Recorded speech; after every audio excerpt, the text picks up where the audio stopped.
Neuro, pulmo and centre for surgical excellence Sai Deepa multi speciality hospital, Chandanagar, Hyderabad. Sir but సివిల్గా మీ మీద అయితే ఒక మాట ఉంటుంది బయట.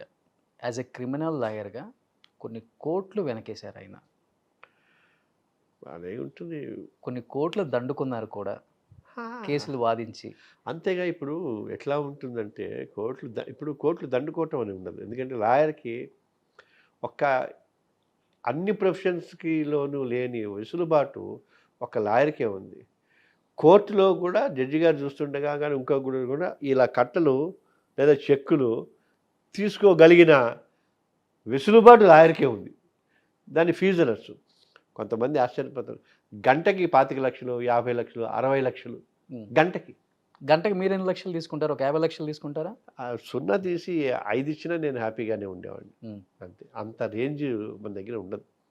ఇంకోటి ఏంటంటే నేను చేసిన 2 క్రిమినల్ ప్రాక్టీసు, మ్యాట్రిమోనియల్ ప్రాక్టీస్. ఈ కార్పొరేట్ వాటికి సంబంధించినంత వరకు, పొలిటికల్ వాటికి సంబంధించినంత వరకు, పొలిటికల్ అయితే ప్రజల సొమ్ము, కార్పొరేట్ అయితే అది ప్రజల సొమ్మే.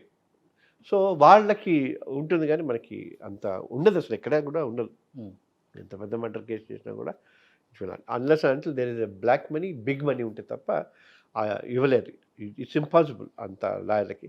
బట్ వాడి మనం తీసుకునే 10 రూపాయలైనా కూడా ధైర్యంగా ఎక్కడైనా తీసుకోవచ్చు, అంత ఉంటుంది. It's all depends. కాకపోతే మీరు అన్నట్టుగా కోట్లు దండుకున్నానేమో తెలియదు కానీ కాస్ట్లీ లాయర్ అన్న పేరు అయితే ఉంది.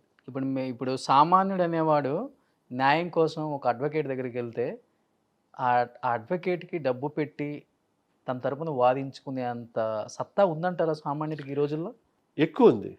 ఎందుకంటే సామాన్యుడు లాయర్ దగ్గరికి వెళ్ళక్కర్లేదని 1987లోనే ఒక చట్టం వచ్చి లీగల్ సర్వీసెస్ అథారిటీ. అంతకంటే ముందు సామాన్యుడికి లీగల్ ఎయిడ్, లీగల్ సర్వీసెస్ ఇవ్వాలని చెప్పేసి ఉంది. ప్రభుత్వం ఇస్తుంది. ఆ ప్రభుత్వం డబ్బు మందే. సో సామాన్యుడికి రూపాయి ఇవ్వాల్సిన అవసరం ఉండదు. తెలియక ఎడతారు. ఇవన్నీ తెలియక లాయర్ దగ్గరికి వెళ్తున్నారు.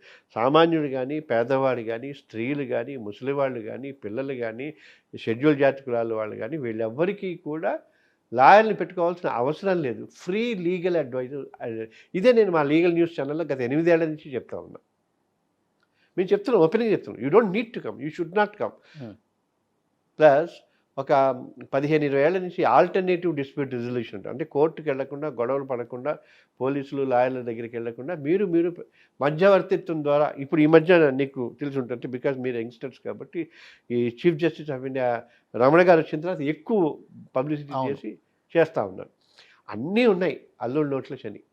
ఇంకొక 100 ఏళ్లకు కావాల్సిన చట్టాలు ఉన్నాయి. ఆ చట్టాలు ఎవరికి తెలియదు. సామాన్యులకు తెలియకపోతే పర్వాలేదు. లూప్ హోల్స్ ఎప్పుడు కూడా లూప్ హోల్స్ కాదు, ఉన్న చట్టమే. నాకు ఈ హక్కు ఉంది, నాకు ఈ రైట్ ఉంది, నేను ఇలా నోరు తెరిచి అడగచ్చు, నాకు ఈ వెసులుబాటు ఉంటుందని ప్రజలకు తెలియకపోవటం పర్వాలేదు. అన్ఫార్చునేట్లీ సిస్టంలో కూడా పోలీసులకు కానీ, పొలిటీషియన్స్కి కానీ, కొంతమంది లాయర్లకు కానీ, చాలామంది జడ్జీలకు కానీ తెలియక ఉండటం, మంత్రులకు కానీ, అది దురదృష్టం. అందుకే అవేర్నెస్ ఉండాలి. ఆ అవేర్నెస్ లేదని బాధ. మీరు ఆ మధ్య ఒక చట్టం తీసుకొచ్చారు కదా, భార్య వేధింపుల సంఘం ఒకటి పెట్టి, భార్య ఎవరైతే భర్తలు పాపం ఇబ్బందులు పడుతున్నారో అలాంటి వాళ్ళ తరపున వాదించటం. భార్యతో అంతగా మీరు బాధించబడుతున్నారా? నేను కాదుగా, ఇప్పుడు నేనైతే ఒక్కడే కదా, కొన్ని లక్షల కోట్ల మంది. మీకు ఒక ఆశ్చర్యకరమైన విషయం, నేషనల్ క్రైమ్ రికార్డ్స్ బ్యూరో అని ఉంటుంది, NCRB అని గవర్నమెంట్ అది. దాని లెక్కల ప్రకారము పెళ్ళైన మగవాళ్ళు, ఆడవాళ్ళు ఉంటారు కదా, పెళ్ళైన మగవాళ్ళు ఎక్కువ మంది ఆత్మహత్యలు పాల్పడుతున్నారు. ఆడవాళ్ళ కంటే మగవాళ్ళు ఎక్కువ. వాడు చెప్పుకోలేడు, బయట గట్టిగా ఉంటాడు కానీ భార్య వల్ల చచ్చిపోయిన వాడు. నేను ఈ ఆర్గనైజేషన్ పెట్టడానికి కూడా అదే కారణం. నా దగ్గరికి వచ్చిన క్లయింట్లలో ఒక ఫ్యామిలీ సూసైడ్ చేసుకుని చచ్చిపోయింది. ఓకే, మాట్లాడారు, వెళ్ళాం, పోయారు. అసలు అప్పుడు కలిసి హియర్ ది అదర్ సైడ్, నాణ్యానికి మరో పక్క కూడా చెప్పాలిగా. ఇప్పుడు మీ మీడియా వాళ్ళు ఇచ్చినప్పుడు మృగాడు అంటే ఎవరు? శ్రీవేలు రోషన్ కూడా, వీడు కూడా కదా. మగాళ్ళందరినీ మృగాళ్ళగా ఎట్లా అంటారు? ఇప్పుడు మీరు రాసిన వాళ్ళకి కూడా అన్న, తమ్ముడు, చెల్లి, తండ్రి వీళ్ళు ఉంటారు కదా, అందరినీ ఒకే ఘాట కట్టకూడదు కదా. మెజారిటీ అంటారు. ఎక్స్క్యూజెస్ ఎందుకు? బొమ్మ బరుసు ఉంది. ఆడ తప్పు, మగ తప్పు అని ఎక్కడ ఉండదు. తప్పు తప్పే. అది నేను గట్టిగా చెప్తున్నా. అది చెప్పేసరికి ఇప్పుడు మీరు అన్నది ఇంకా చాలా టోన్ డౌన్ చేశారు. పెట్టిన ఆర్గనైజేషన్ 25 ఏళ్ల క్రితం 20 ఏళ్ల క్రితం పెట్టిన బిగినింగ్లో అయితే మామూలు హెక్కలు చేయటం కాదు, విపరీతమైన కామెడీ చేయటం, నవ్వుకోవటం.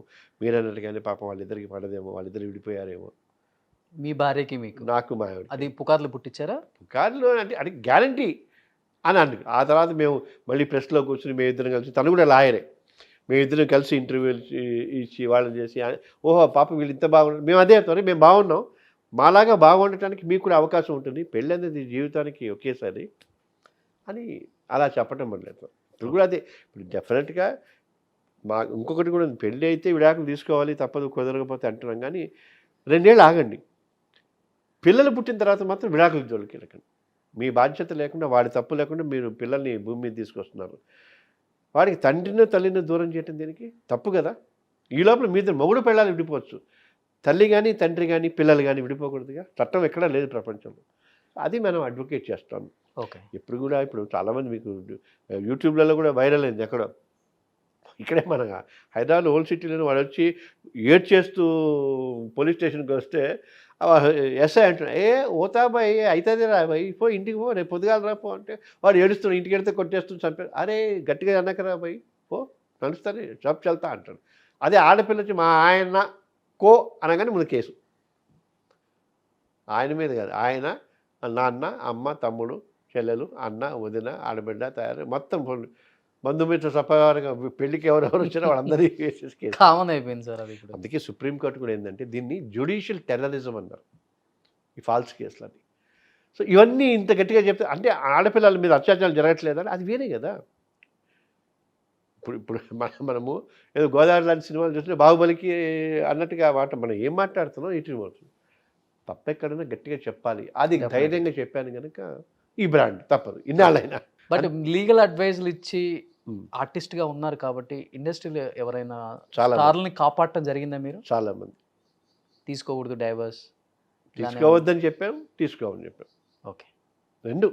ఎందుకంటే కొన్నిసార్లు ఇప్పుడు ఒక ఎక్స్ట్రీమ్ లెవెల్కి వెళ్ళిపోయి వచ్చాం, చాలా న్యూస్ చూస్తున్నాం కదా, ఆత్మహత్యలు ఎక్కువైపోతున్నాయి, హత్యలు ఎక్కువైపోతున్నాయి, అనేక రకాలు. అంతదాకా ఎందుకు, అంతదాకా వెళ్ళకుండా కుదరట్లేదు. ఇంకా మనం విడాకులు తీసుకోకపోతే చచ్చిపోయినా చచ్చిపోతాం, చంపనని చంపుతాం అనే స్టేజ్ అయితే విడాకులు నుంచి ఎవరి జీవితం వాళ్ళు బతకండి. ఇండస్ట్రీలో మీరు కాపాడిన స్టార్లు అంటే ఎవరని చెప్తారు? కాన్ఫిడెన్షియాలిటీ అని ఒకటి ఉంటుంది తెలుసా. ఇప్పుడు ప్రాబ్లం ఏంటంటే ఇక్కడ క్యాండిడేట్ ఇప్పుడు ఇంతకుముందు టీవీ ఇళ్లలోకి వచ్చింది అనేవాడు, టీవీ డ్రాయింగ్ రూమ్లోకి వచ్చింది అని వాళ్ళ ఉద్దేశం. ఇప్పుడు టీవీ బెడ్రూమ్లలోకి బాత్రూముల్లోకి కూడా వచ్చింది. ఆ కాన్ఫిడెన్షియాలిటీ లాయర్గా నాకు తెలుసు. రెండో పాయింట్, కంటెంప్ట్ ఆఫ్ కోర్టు తెలుసుగా, కోర్టు దగ్గర కంటెంప్ట్ ఆఫ్ కోర్టు సబ్జుడిస్ అంటాం. అంటే కోర్టులో ఏదైనా ఉంటే మాట్లాడకూడదు. ఏమీ లేదే, ఇప్పుడు టీవీలలో మీకు పొద్దున మండరే అవుతుంది, సాయంత్రం 6ంటికి ఫలానా వాడు వెళ్ళాడు, ఆ అమ్మాయి దగ్గరికి వెళ్ళాడు, కత్తి తీసాడు, నూరాడు, కసా కసా అంటూ 3 పోట్లు పడిచాడు, ఇది చూసినట్టే టీవీలో వచ్చేస్తుంది. సో ఇది 20 ఏళ్ల క్రితం ఇది అయిపోయింది. You are not suppose to reveal it. It's professional conduct ఉంటుంది, వాళ్ళకి రైట్ ఆఫ్ కాన్ఫిడెన్షియాలిటీ ఉంటుంది. కాకపోతే సినిమా వాళ్ళు కాబట్టి ఈజీ కనుక 3 పెళ్ళిళ్ళు చేసుకున్నారు, 4 పెళ్ళిళ్ళు చేసుకున్నారు, తర్వాతనేమో దాని ఏమంటారు వీళ్ళతో కలుసున్నారు, ఇంతమందితో కలుసున్నారు, కలిసి సహజీవనం చేస్తున్నారు, మనకి సరదాగానే ఉంటుంది.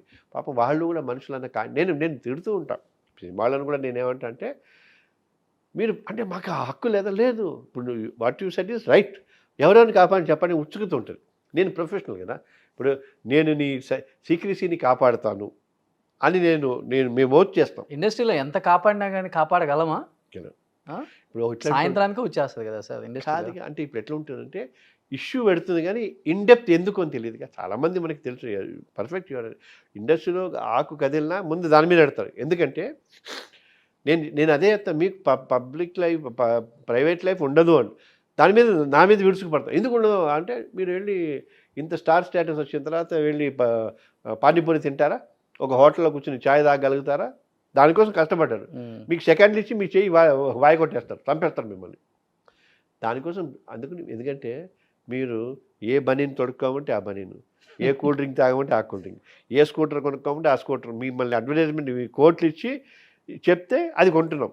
సుమన్ టీవీలో మీ పర్సనల్ అండ్ బిజినెస్ ప్రమోషన్స్ కోసం కింది నెంబర్కి కాంటాక్ట్ చేయండి.